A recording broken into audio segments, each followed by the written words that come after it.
Ciao, welcome back to Geriatric Alpha Runt Productions here on YouTube. I'm your host, GARP.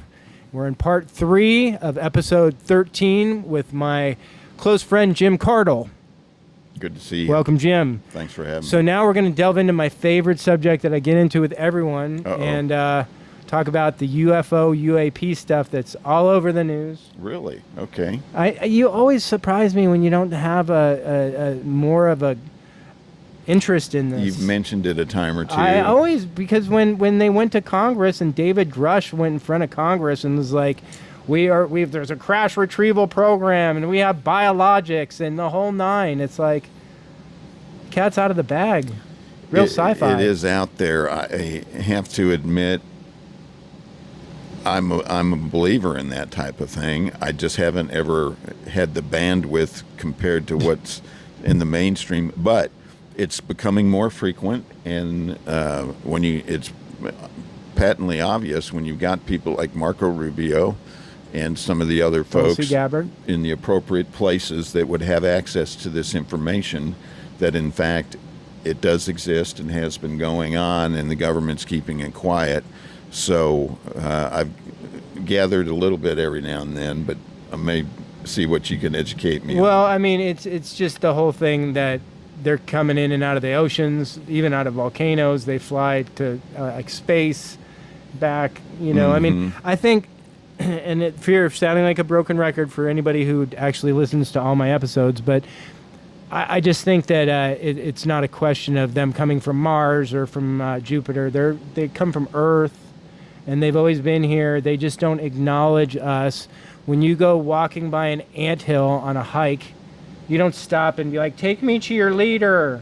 Okay. Right? Yeah. So they mostly just avoid us. And, the talk is that the big resurface of this was during the 40s when there was atomic nuclear weapons happening. And apparently that is affects possibly dimensions outside of the one that we see, because of course that's the big now fad, is people talk about how these UFOs are interdimensional, and there's a lot more focus on supernatural associating with it.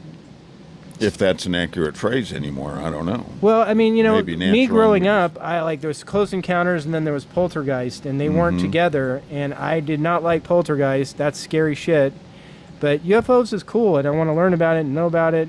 But now they've got this whole meshing of supernatural with UFOs. Some people want to even say UFOs are fallen angels and demons, and really put religion front and center in it. So I don't know. Have you heard anything about this thing called Skinwalker Ranch? I've heard the name, but that's about it. Because there's specials on TV. It was a ranch in, I want to say New Mexico. New Mexico, yeah. Yeah, where there's like a very much of a meshing of supernatural phenomenon and then, the UFOs and UAP stuff. Or you go to Sonoma, Arizona, where supposedly the vortexes and the geological formations, and have heard about certain areas of the Grand Canyon perhaps where they're finding and have found archaeological digs or tombs of Egyptian heritage, and how the earth formed and over the millions of years has been re-divided or shifted. We don't know what we don't know, and I always like to think that there's more to be learned. But if you're of closed mind, that's not even a possibility. And there's a lot of people with closed minds these days. Well, I would agree. I think that our view on world history is not necessarily that I think it's wrong, but there's been several resets. I mean, that's the pyramids and things like that show us that there was life on Earth well before we have calculations and technologies that we don't understand, because they probably branched in a different direction, more mental or telepathic even. I don't know. But how is that possible if we're so enlightened? Like the pyramids, how did they get built? The sphinxes, how did they get built? the fact that people of today's age, Albert Einstein developed new theories of relativity. It's entirely within possibility that these types of things ought to be open to investigation and accepted as possibilities. Yeah, I think so. There was the 3I Atlas. There was that comet that recently flew by Earth that was supposed to be the closest that it got, was just the other day on Friday. Okay. And some people were hoping they were going to get telepathic powers, and we were going to get some Age of Enlightenment stuff. As far as I know, none of that happened. Okay. But still, nonetheless, kind of an interesting story on that, because like respected people, like a guy from Harvard, this Avi Loeb guy, was saying it's not moving like a comet moves, and it's, Really? he's trying to say that he thought it was an intelligently directed object and stuff like that, which is always interesting. I want to believe. I guess that's part of the problem, is I want to believe. I do think that in hopefully my lifetime, that there'll be some disclosure. The big scuttlebutt on internet is that since Marco Rubio and Tulsi Gabbard was in this big blockbuster movie, Age of Disclosure, that Trump was going to possibly be the first one to actually do some disclosure on this, which wouldn't be surprising. I wouldn't either, because it would create a tremendous legacy for him, and he loves that. I know that. And the thing, Anthony, if I can interrupt, that's always seemed the most valid to me is these Air Force pilots for decades now, back in the 60s, or what you were referring to back post-40s, in the 50s perhaps even, and you can see videos of them. I guess I hadn't thought of the idea of the videos being doctored. You really couldn't do that back then like you can today. They had a name for it, right? Foo Fighters is what they were calling if you've got examples of, and dozens of examples of documented evidence where there's captured observation of flying objects doing things that may be unacceptable or unknown to us, but yet they're there, that to me is something that has to be taken as valid. Jim. Yes. Did we go to the moon? Oh, heavens, yes. Oh, you think so? Absolutely. Tell me why you think so. Because I've met the guys that have gone there and come back. Okay. And just from what they told you? Yes. Okay. That's good. Because I trust your judgment. Gene Cernan, the last man to walk on the moon, used to be not a friend but an acquaintance of mine, and the astronauts, what they complained about most was that we came back came back with 80 to 100 pounds of rocks, and most of the astronauts don't know what happened to the rocks. They were pilfered, they were taken by NASA staff, they were taken by this, that, and the other, and that kind of rubs them the wrong way. Number one, people a couple of years ago asked me if I thought that was a theory, Donald Trump really didn't get inaugurated, and that it was all in Hollywood because of COVID and things like that. And I had friends who were congressmen that were sitting right behind him. I've talked to them. They were there. But people went to the moon because they can attest to it, and they did it. Conspiracy theories aside. And they say things now like we are only capable of sending people 1/1000th of the distance to the moon today. So our technology, really? Well, that's what they say, and that 50 years ago our technology was better than it is today, and we managed to fly them there with technology less than a cell phone, have live broadcasts back and forth. I mean, you know what it is? It's almost like talking to a flat earther. If you talk to a good flat earther for 10 minutes, they can really give you a great argument and make you think, oh shit, maybe the earth is flat. And it only takes 5 minutes from a smart round earther to change your mind back on course. Yeah. But I think that definitely there's some things about the moon landing that doesn't make a lot of sense. Now, what would Elon Musk say about that? Well, he says that it would take him 10 docking trips for gas to send a rocket to the moon.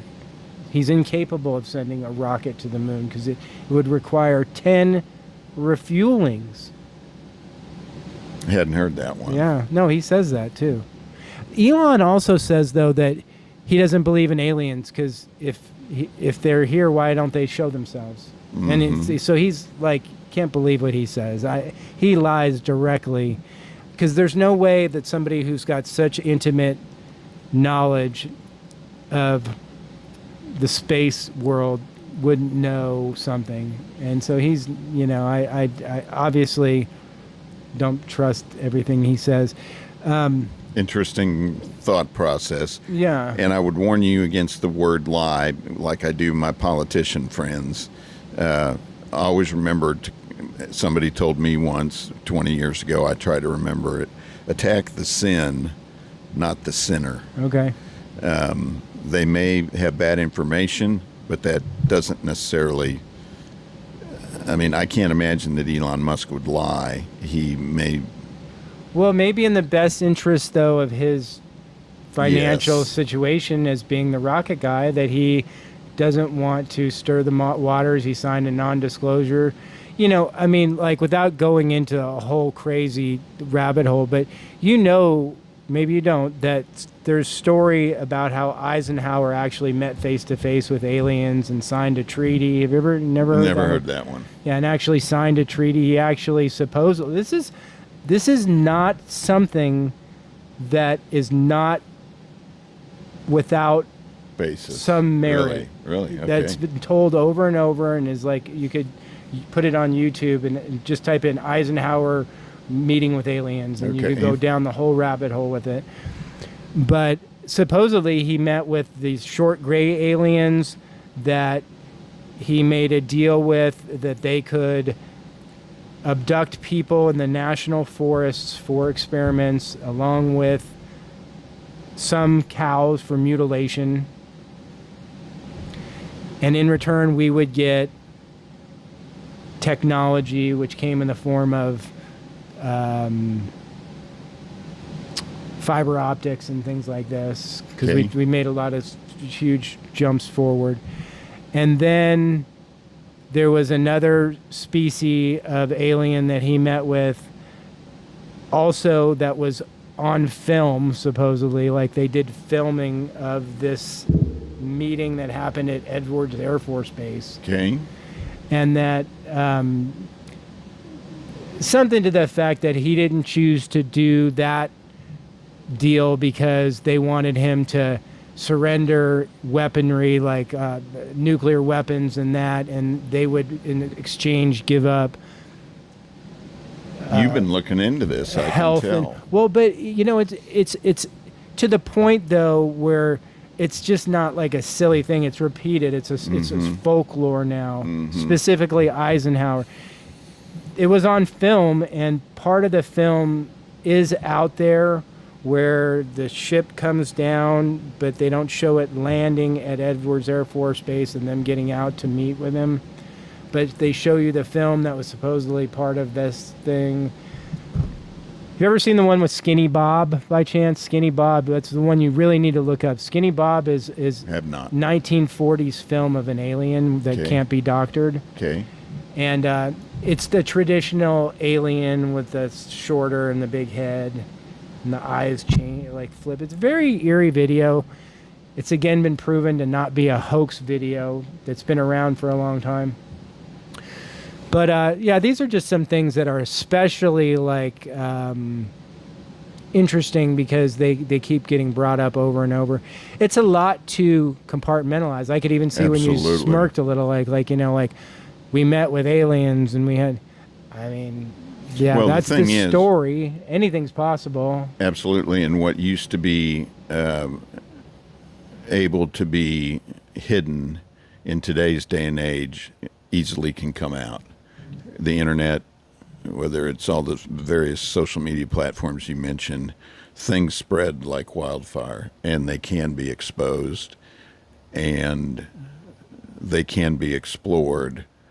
It's just a little outside my field of expertise. You know, I guess I'll say. it is so wild to talk about that.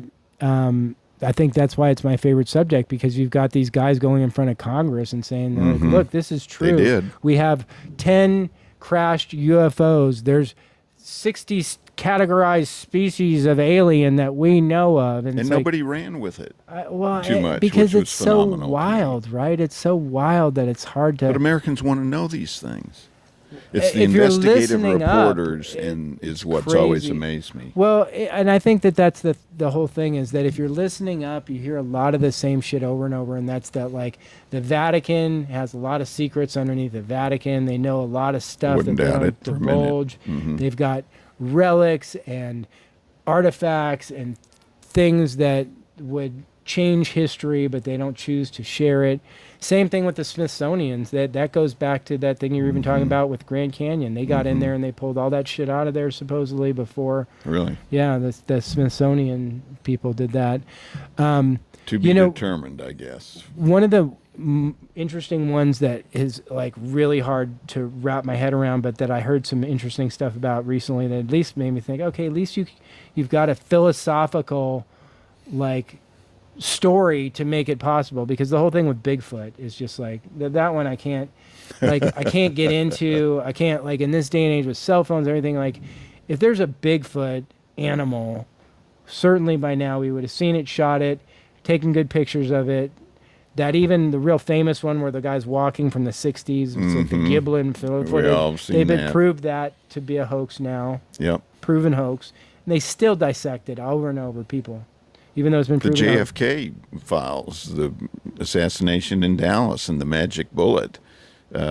Trump's released all that. Has not been looked into sufficiently. The thing they say, And supposedly it was going to be the end all to be all that would give a truth the chance to come out, and it's not been a fraction of what it was anticipated. how about this? The reason that you're not able to see these Bigfoot is because they're supernatural, interdimensional beings that aren't visible to you unless they want to be visible to you, and that I could go for that. well, at least there's a Yeah. at least there's a like because I gotta think that everybody who's ever reported or seen Bigfoot is either lying or mistaken.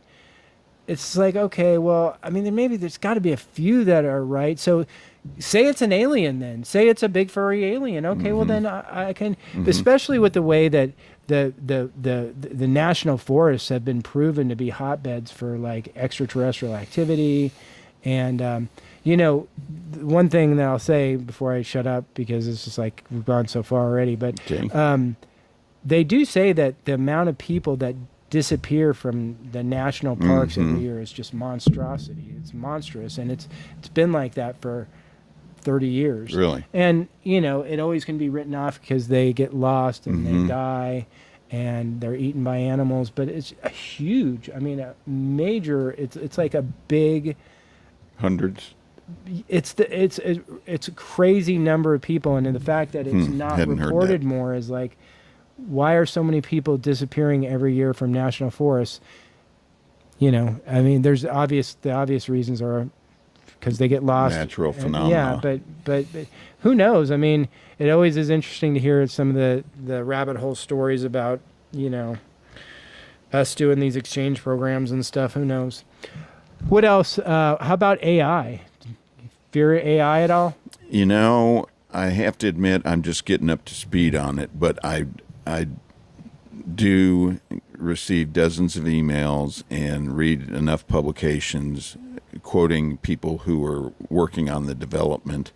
And I'll just give you an example. It was about 6 months ago. Our radio show producer walked in one morning with a big smile on his face and his cell phone, and he had taken 1 minute of the Cardle and Woolley show, put it into a chat GPT, and he came back with an hour-long show of the Cardle and Woolley show talking about, he typed in a couple subjects to talk about. Unreal. And did it. I do know that a lot of economists are worried about it for legitimate job concerns. And I think it's real, but it's happening so fast. I don't think the government's going to be able to control it, which Donald Trump talks about every now and then. Government can't move fast enough to get in the middle of this type of thing, which probably isn't a bad thing. And another example, Anthony, here's my I guess, 30,000 foot view. We're in the process. It started during COVID with moving to remote work. We're in the middle of an industrial revolution, maybe not even industrial, but similar to that, that we're not even cognizant of by and large these days. It is happening right before our eyes. It's revolutionary. It's all increasing productivity, which is the key to society growing financially, economically, and in population and culturally. So that I think, from my personal perspective, is something that's exciting and scary, but it's happening fast. And again, there's a little bit above my pay grade to be determined. For sure. I think that with the self-driving cars, we're going to see that in the next 20 years, just exclusively self-driving. The day of the Jetsons are almost upon us. For sure. And if anybody knows who the Jetsons are anymore. Right. And the thing is that these humanoid robots that Elon's making now, they're going to cost like $70,000. So you should start. Everybody's going to have a humanoid butler at their house too. Well, after you've had one for a year, I'll get your recommendation. I just saw my neighbor, like a moving truck, like a rider truck pulled up, and they threw the back open, and this machine crawled out. It had 4 legs, and it crawled out leg by leg and then walked in like a 4-legged animal. You're kidding me. I think it was delivering something. But you got to find out about I got to ask. And then came back out, and the guy's like remote controlling the thing, and the thing went 1 leg up, the other leg up, and then a 3rd leg, and it climbed up back into the thing, and he pulled it down and drove away. I was like, what the hell? Waiters and waitresses. You just never know. It's the idea that we could ever get to a place where AI is taking over and that we have a universal income and people only work if they want to work. Have you heard Elon say that? Well, yeah, I was going to say in his statement the other day, I still can't, I haven't had enough time to digest it, that we won't have to work and that we'll have everything we need. So literally mind-blowing. And how does that There's work? got to be some purpose. There's got to be some means of income for exchange, unless it's all because my mind always AI just goes to food. So you're just going to grow enough food to feed everybody. Not everybody's necessarily going to have a car. No, you won't necessarily have to grow it. You'll put a cell blob into a microwave and hit the Thanksgiving turkey button or the Reuben and chips for lunch, and then out will come whatever button you hit based on this molecular generation. Crazy. It is. That is crazy. Well, I mean, if you just think about the technological improvements in the last 100 years, I mean, in 1925, 26, people were driving cars, but not everybody, that's for sure. It wasn't like people were just starting to get on the road in the 20s. Literally. No airplanes, no televisions. I mean, in 100 years. We didn't have penicillin to extend life. We didn't know how to attack cancer. People are living longer, things happen. For sure, don't you think? I mean, absolutely. Numbers show it. Yeah, because I mean, our parents' generation was like 70, and now it's 68. Like 80. Now it's 87.